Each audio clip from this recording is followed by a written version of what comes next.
Alors, vous savez quel est le sujet de ce matin? Voilà.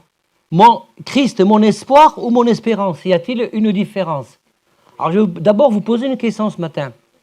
Je veux dire, pourquoi c'est important de traiter ce sujet? Parce que notre façon de parler, vous savez que notre façon de parler conditionne notre façon de vivre et d'être. Notre façon de parler conditionne notre façon de vivre et d'être. Et si nous voulons vraiment grandir dans la foi, grandir en Christ et grandir dans la connaissance de sa parole, il y a des moments où nous devons nous questionner si notre vocabulaire, notre sémantique, elle est ce que Dieu attend en fait. Parce que il y a des moments où nous devons nous questionner, c'est-à-dire faire une pause, prendre du recul, parce que beaucoup, dans l'histoire de la chrétienté et de l'Église, beaucoup de fausses croyances ont vu leur jour, parce qu'il y a des sémantiques, du vocabulaire qui a été mis en place et qui, sur du long terme, a construit des fausses croyances. C'est important ça. Hein? La Bible dit, il n'y a qu'un seul père. Aucun homme ne doit être appelé père. Sauf que dans l'histoire de la chrétienté, les hommes ont commencé à se faire appeler père.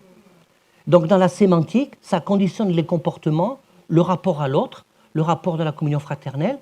Donc ça a construit toute une sorte de fausses croyances ou de théologie erronée.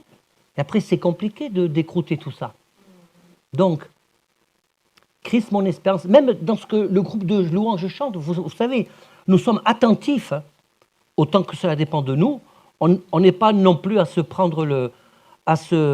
torturer le cerveau pour dire, oh là là, il faut revoir tous les chants, parce qu'on a une liste de 600 chants, il faut revoir tous les chants pour voir si c'est des paroles qui sont conformes à la parole. Parce qu'il y a des chants chrétiens où, quand on voit certains paroles, on s'est dit, il y a un problème théologique là, quand même, on ne peut pas chanter ça. On ne peut pas chanter certaines paroles. Donc même au niveau du groupe de louanges, je vous fais une petite parenthèse pour votre information, nous sommes attentifs à ce que nous chantons, à ce que nous proclamons, que ça soit juste. D'accord?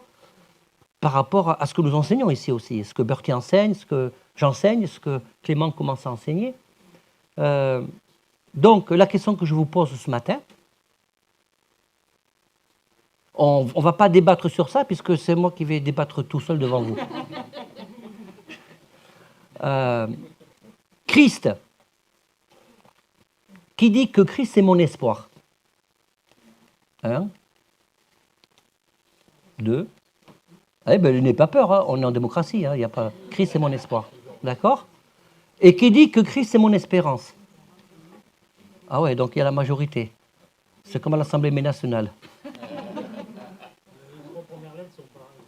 40 votants. Alors ça, c'est un sujet qui est délicat, qui est très subtil, mais c'est important quand même de faire la différence. Alors comme vous le savez, quand nous enseignons la parole de Dieu ici, on essaie de faire attention de ne pas occulter certaines choses pour justifier nos enseignements, mais de prendre tout et de faire ensemble l'analyse. Je vais d'abord vous lire dans 1 Corinthiens chapitre 13, verset 13. Vous savez qu'il parle de la foi. À la fin du chapitre 13, il est écrit, l'apôtre Paul dit, « Maintenant donc, ces trois choses demeurent. La foi, l'espérance, l'amour, mais la plus grande de ces choses, c'est l'amour. » Alors, dans la parole de Dieu, en particulier dans le Nouveau Testament, nous trouvons dans la traduction en français le mot « espoir » et le mot « espérance ». Alors, il y a un problème. Enfin, un problème, non. Parce que vous savez que la langue grecque est riche. Quand on regarde la définition grecque du mot « espérance », c'est le mot « hypotasso ». Il y a... non, pardon, c'est le mot « elpis ». Excusez-moi, hypotasso, c'est autre chose. Donc, il y a 3 définitions possibles. Il y a 3 définitions du même mot. Vous savez que la langue grecque, elle est riche. Un seul mot veut dire plusieurs choses. Et donc, le sens de ces plusieurs définitions est adopté et est approprié ou pas dans le texte grec en fonction de la situation. D'accord? Je vous donne un exemple. j'ai fait exprès de prendre cet exemple un peu spécial parce que c'est un mot qui est très sensible aujourd'hui. La soumission. Voilà. Alors, paf, je mets les pieds dans le plat. Quand la Bible dit Marie, aimez vos femmes, femmes, soyez soumises à vos maris.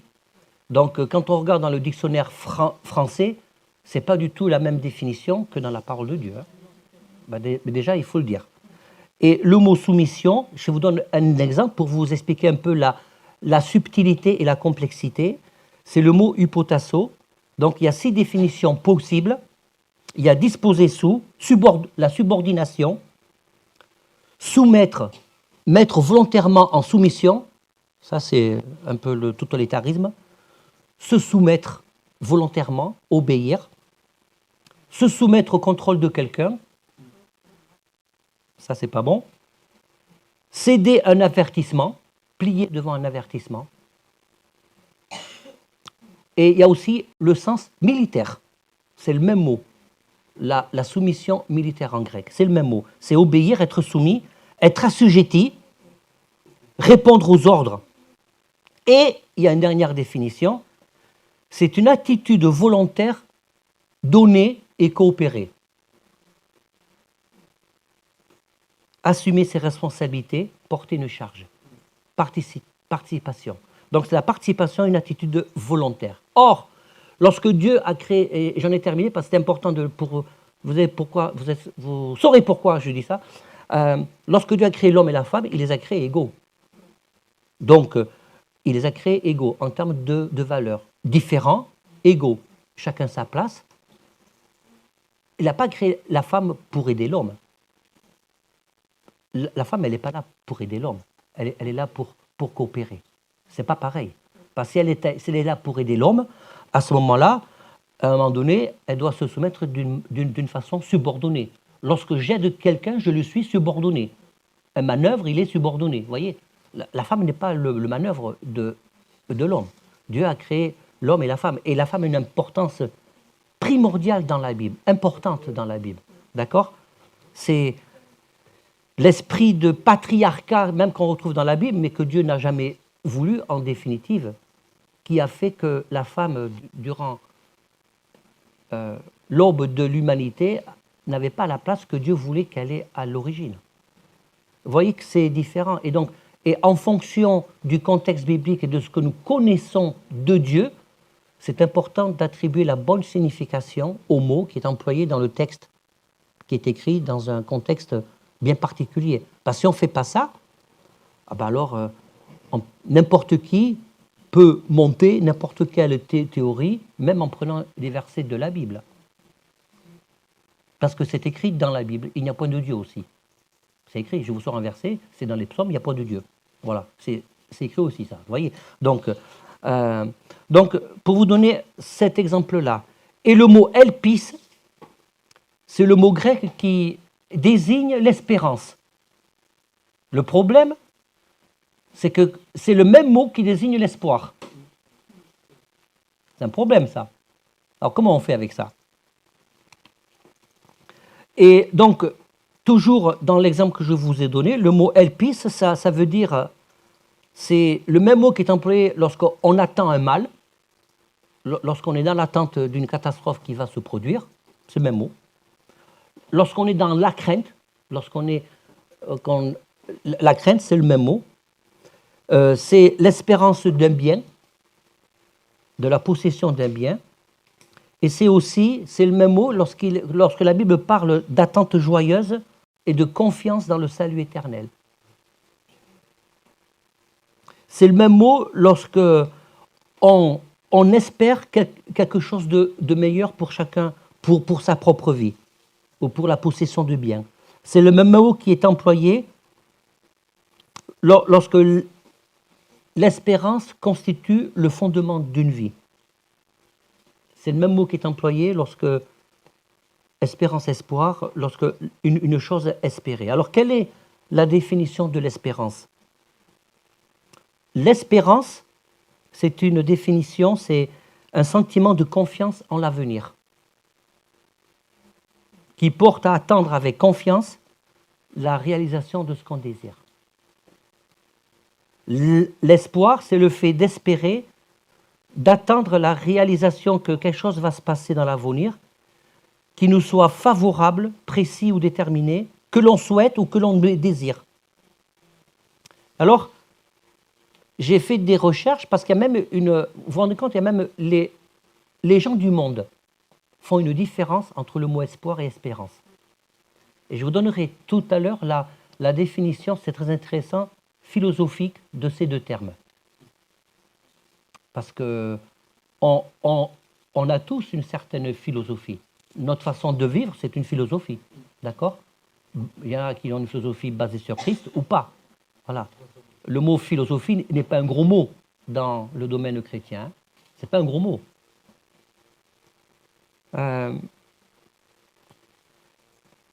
La différence entre l'espoir et l'espérance, l'espoir, je vous le lis, est le fait d'attendre et désirer quelque chose de meilleur pour soi et pour les autres. Il peut être considéré comme une émotion, une passion pour l'espoir. L'espérance est une confiance pure et désintéressée en l'avenir. Et là, on se rapproche plus de la définition biblique de l'espérance. Est-ce que vous avez déjà entendu, qui c'est qui a déjà été dans un enterrement? Bon, je pense que... avez-vous entendu lorsque, par rapport aux défunts, par rapport à la foi qui anime ceux qui ont le Seigneur dans leur cœur, nous avons cet espoir de la vie éternelle. Avez-vous déjà entendu dire ça? C'est le mot qui est employé, c'est le mot, nous avons cette espérance qu'un jour, j'ai cette espérance qu'un jour mes yeux verront Jésus.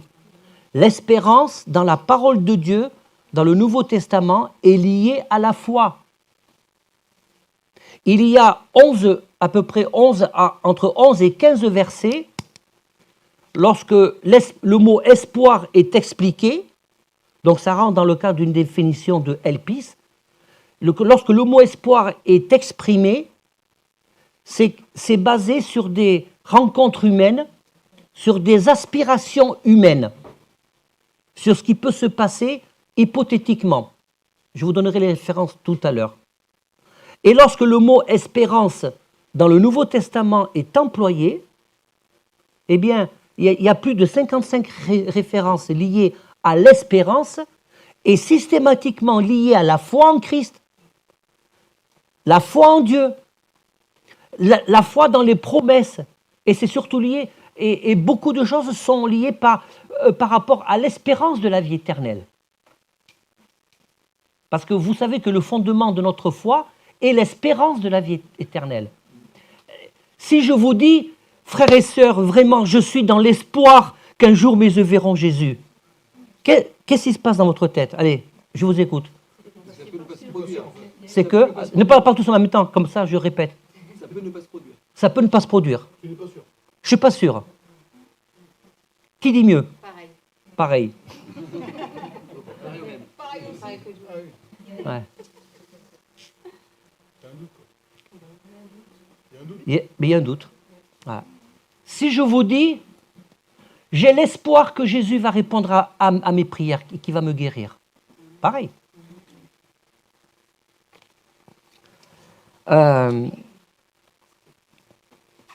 La définition philosophique de l'espoir. Allez, entre nous, parce que la caméra ne va pas vous filmer.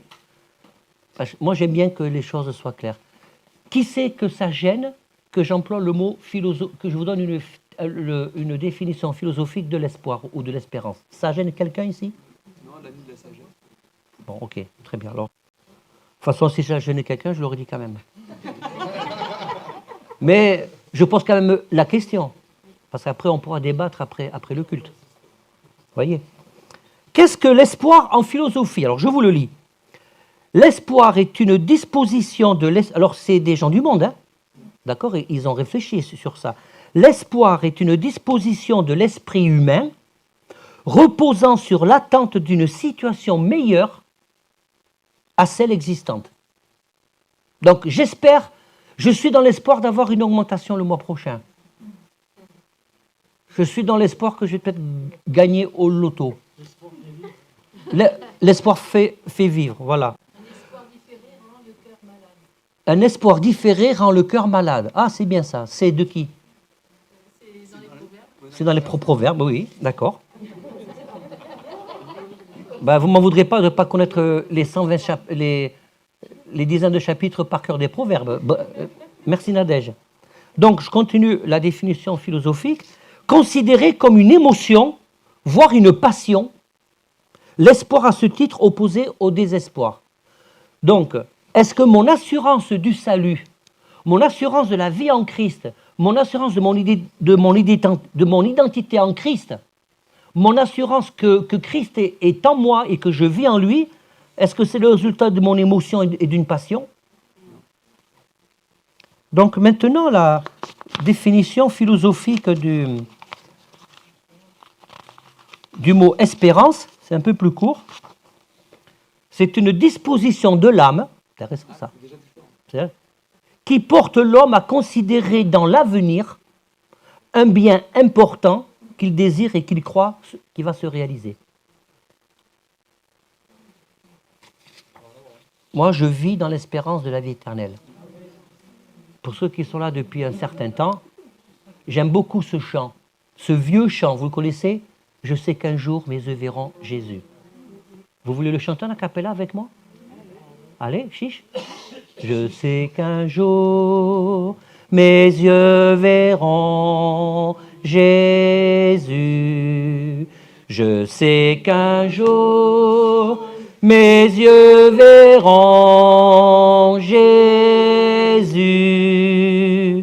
Si je marche jusqu'au bout, par la foi et malgré tout, je sais qu'un jour mes yeux verront Jésus. Voilà. Qui c'est que le connaissait ce chant? Vous voulez qu'on le rechante? Allez, je prends le micro. M'entendez? Mettez un micro déjà sorti. Ah oui, c'est vrai, je suis un bête, je suis un micro. Double micro. Allez, on va le chanter. Je sais qu'un jour mes yeux verront Jésus. Si je marche jusqu'au bout, par la foi, vous savez que je vais vous lire plein de versets où la foi est liée à l'espérance, pas à l'espoir, à l'espérance. Si je marche par la foi, et malgré tout, quoi qu'il m'arrive, je sais qu'un jour mes yeux verront Jésus. Ça, c'est le fondement de l'espérance de notre foi en Christ, des promesses vraies, immuables de la parole de Dieu. Je sais qu'un jour mes yeux verront Jésus. Je sais qu'un jour mes yeux verront Jésus. Si je marche jusqu'au bout, par la foi et malgré tout, je sais qu'un jour mes yeux verront Jésus. Amen. Continue de prêcher, parce que c'est vrai, j'avais oublié que j'avais un micro. Voilà.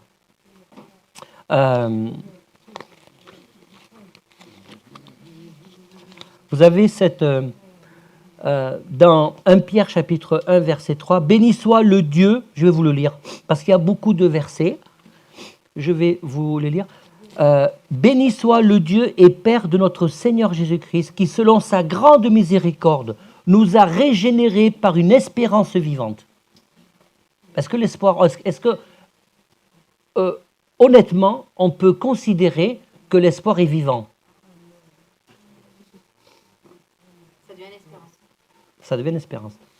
Régénéré par une espérance vivante, par la résurrection de Jésus-Christ d'entre les morts, s'écrit l'apôtre Pierre. Et l'apôtre Paul qui s'exclame « Jésus-Christ », 1 Timothée 1, verset 1, est notre espérance. À aucun moment, on voit le mot « espoir » qui est employé.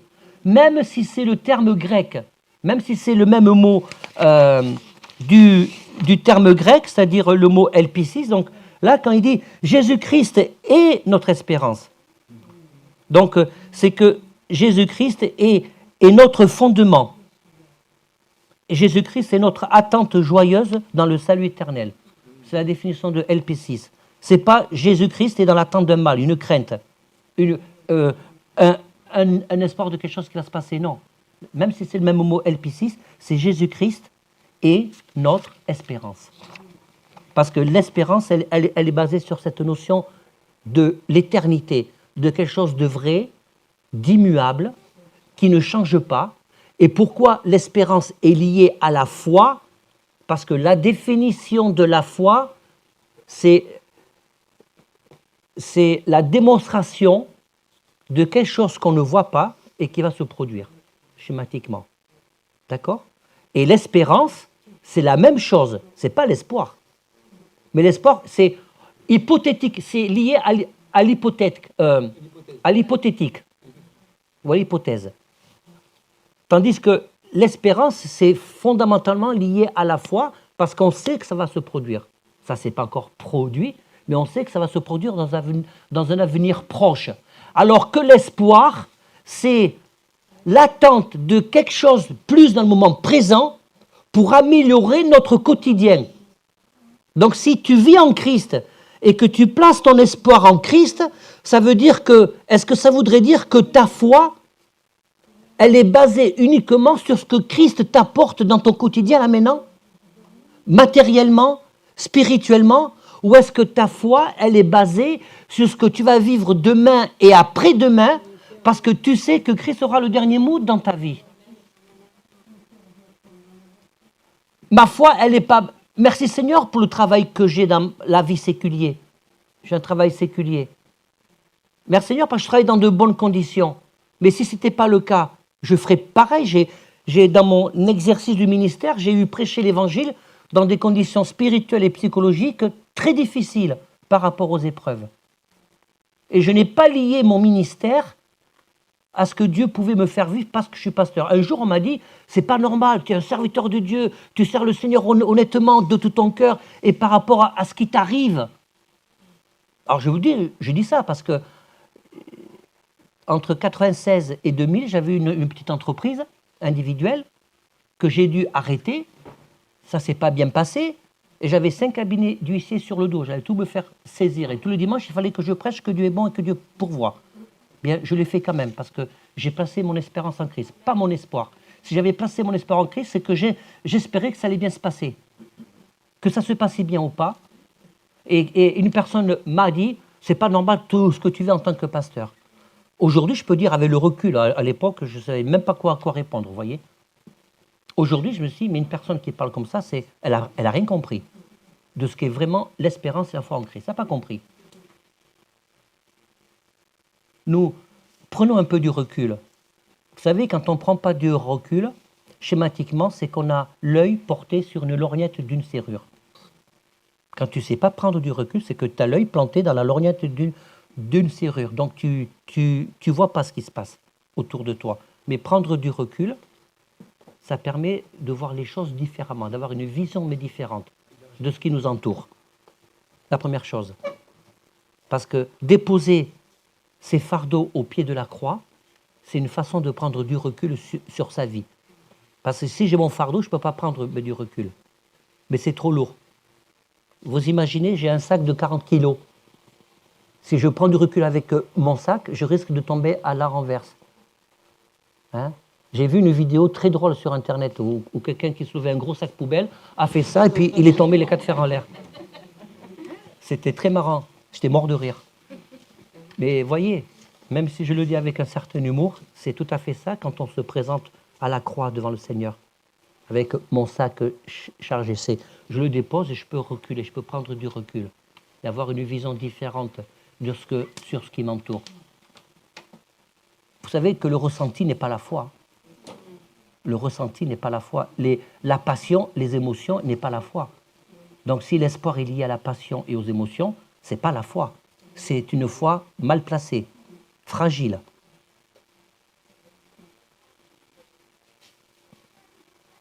Le monde autour de nous va tellement vite. Sauf que nous n'allons pas à la même vitesse que le monde qui nous entoure. Écoutez bien ce que je dis. Nous n'allons pas à la même vitesse que le monde qui nous entoure. Et ici, autant il y a de personnes, nous ne fonctionnons pas non plus à la même vitesse.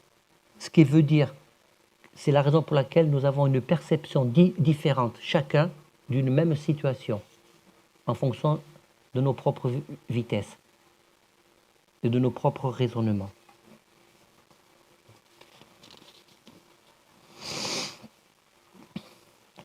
« 2 Corinthiens 1, 20 » J'espère... bon, je vais vous le lire. Je ne suis pas sûr de l'avoir bien copié. 2 Corinthiens 1, 20.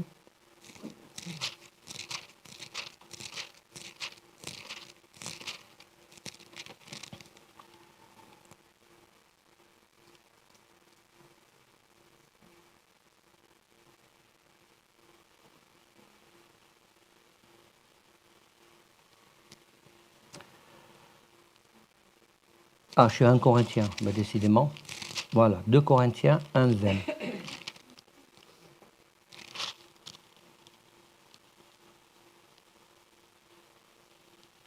Vous y êtes?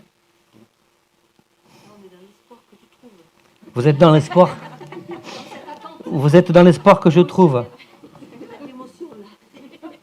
Je vais lire à partir du verset 19. « Car le Fils de Dieu, Jésus-Christ, qui a été prêché par nous au milieu de vous, pour moi, par Sylvain et par Timothée, n'a pas été oui et non, mais en lui, il n'y a que oui.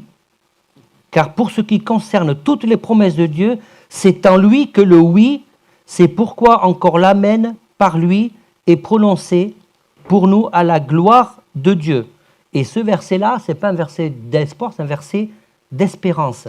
Romains 15, 8.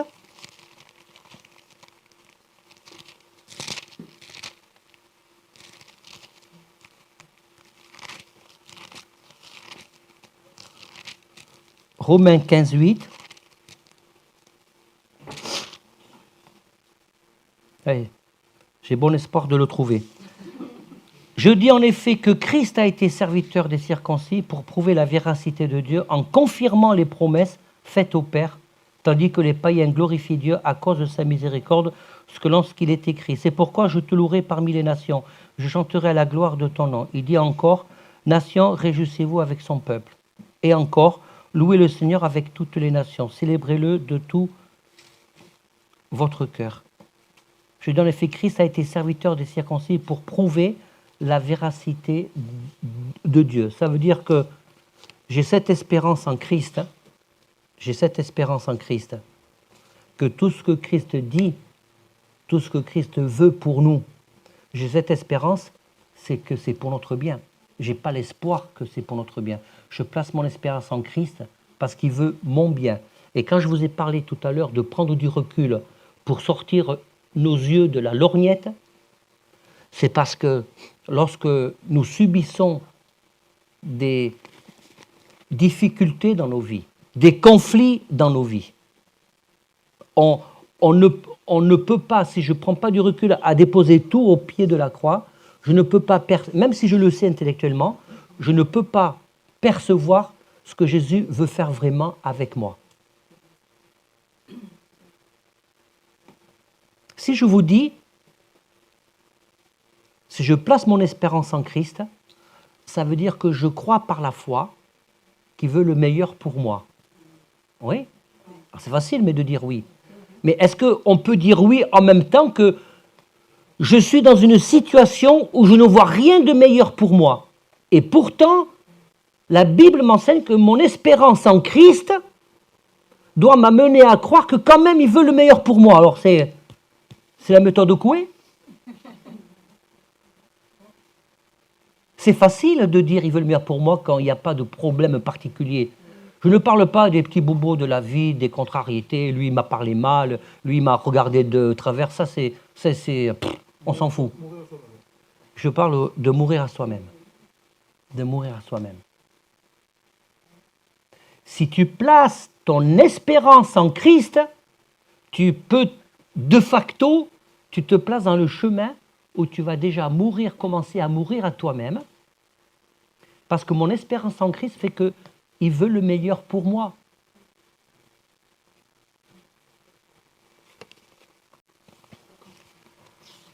Alors, je vais vous lire pas mal de versets.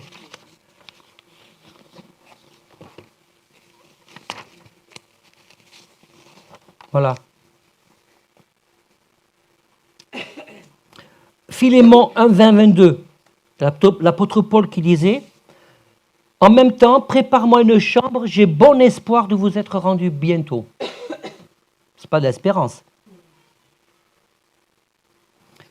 Actes chapitre 24, verset 26. Il nourrissait l'espoir que Paul lui donnerait de l'argent. Voilà. Comme un mendiant qui nourrit l'espoir qu'il va faire une bonne journée quand il passe toute une journée à un carrefour. C'est pourquoi il le faisait venir assez souvent pour s'entretenir avec lui. Vous voyez ? Tu as le gars qui invite souvent l'apôtre Paul parce qu'il était dans l'espoir qu'il allait lui donner un peu d'argent. Et Actes 27, 20, l'épisode où ils étaient en difficulté sur le bateau, l'apôtre Paul. Pendant plusieurs jours, on ne voyait ni le soleil ni les étoiles. La tempête continuait à faire rage et nous finissions par perdre tout espoir d'en sortir sains et saufs. Donc vous voyez que, je vais vous en lire un autre.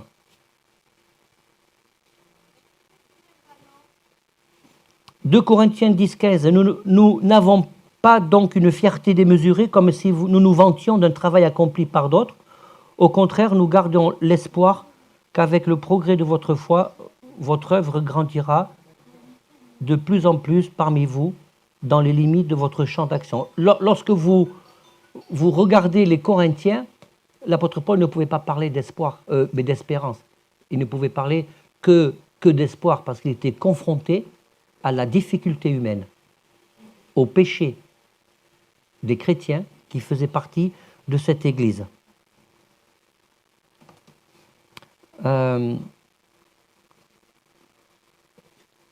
Jean 8, verset 6, il s'agit des pharisiens. En lui posant cette question, il voulait lui tendre un piège dans l'espoir de trouver quelque chose, quelques prétextes pour l'accuser. Mais Jésus se baissa et se mit à écrire par terre. Vous voyez, donc, c'est toutes sortes de références qui nous parlent que l'espoir n'est pas celui qui nous amène à l'espérance, à une certitude, à une foi que les choses vont se passer comme Jésus nous les a annoncées. Amen.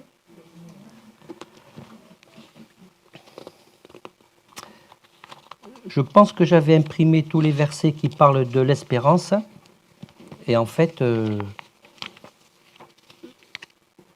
je ne l'ai pas fait.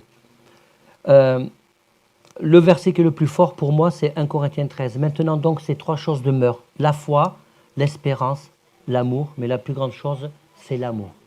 Voilà. Moi, j'ai cette espérance en Christ que quoi qu'il m'arrive, je vais, comme on l'a chanté, je vais passer mon éternité avec lui. Je place mon espérance en Christ parce que je sais qu'il ne ment pas, que quand il dit quelque chose, même si ça ne se traduit pas d'une façon concrète dans le moment présent, dans ma vie, ça va se traduire quand même. Je place mon espérance en Christ parce que je sais que tout ce qu'il dit, il le fera. Mais à sa vitesse à lui, pas à la mienne. Vous voyez, quand je vous ai parlé de vitesse, des événements qui modifient notre perception des choses, vous me suivez là ? Oui. Et ça, c'est le problème, ça, des chrétiens aujourd'hui. Parce que, je vais terminer par là, qu'on le veuille ou pas, vous le voyez vous lisez dans l'Apocalypse, la lettre des 7 églises, toutes les églises ont eu un fonctionnement qui était sous l'influence contextuelle de la société. C'est un fait. Voilà. C'est un fait. C'est ni bien ni mauvais, c'est un fait. Ce qui est mauvais, c'est que cette influence les a écartés. Et pour ça, Dieu fait des reproches assez conséquents à certaines églises, sauf à 2. Donc, qu'on ne le veuille pas, on est influencé par notre société. Il faut aller vite. Je veux un crédit, tu as la réponse en 24 heures ou en 48 heures. Il faut aller vite. Il faut que tout se passe vite. L'immédiateté de la relation, l'immédiateté des médias. Vous voyez, il se passe un truc de ouf. de dingue mais dans le monde, les réseaux sociaux font que parfois les chaînes d'infos sont dépassées par les particuliers comme vous et comme moi qui postent des trucs avant même l'info officielle. Ça va tellement vite. Et on veut qu'avec Dieu, ça aille vite. Alors, mon espérance en Christ fait que, Seigneur, ce qui m'importe, et ce qui doit t'importer, c'est quel est ton niveau de relation avec le Seigneur. Est-ce que tu es sûr que toute ton espérance, elle est placée sur le Seigneur et pas l'espoir hypothétique que le Seigneur va améliorer la condition de ta vie? Parce que Jésus n'est pas venu pour te bénir. Ça vous choque? Jésus n'est pas venu pour te guérir. Ça vous choque? Mais il se trouve, il est venu pour te sauver. Parce que le sujet, c'est la vie éternelle. C'est le sujet de la parole de Dieu.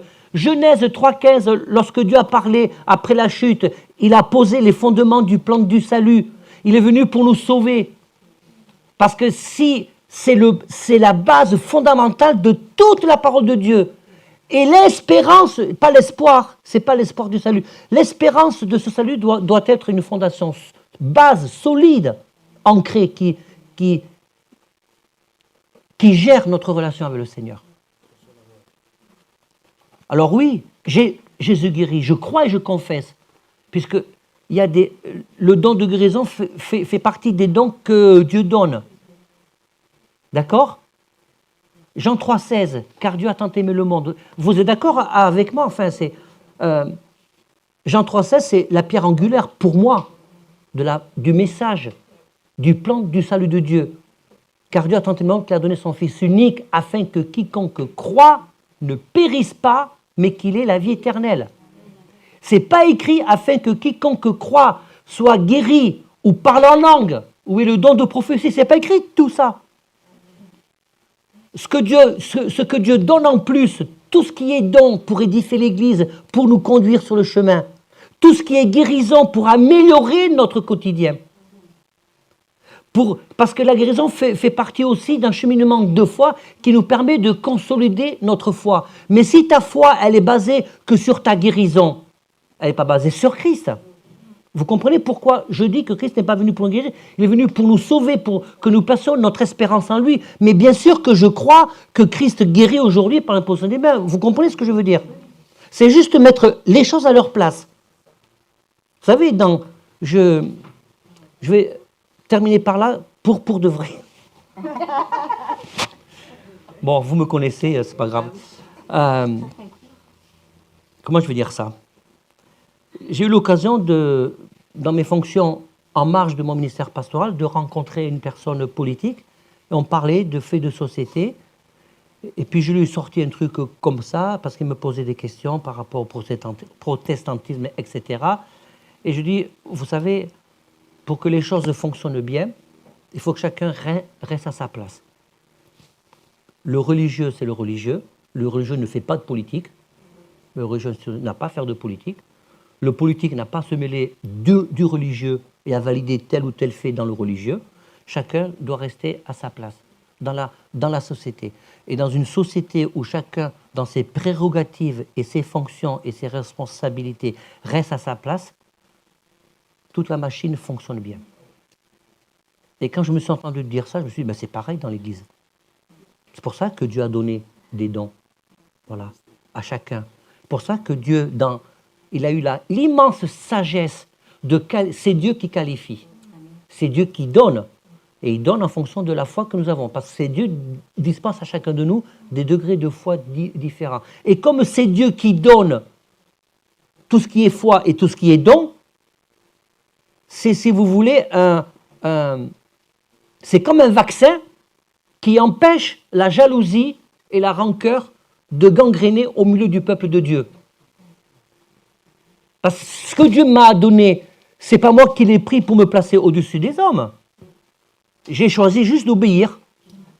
Donc Dieu t'a donné un don, mais ton don, il n'est pas moins qualifié qu'un autre don qui est peut-être plus en vue. C'est ton don. Et si je comprends ça, et si c'est pas comme ça, ça veut dire que tu as plus de d'espoir, ça veut dire que ton espoir est peut-être placé ailleurs, parce que quand on a l'espoir, rappelez-vous, l'exemple de l'espoir, c'est des choses liées directement à l'action humaine.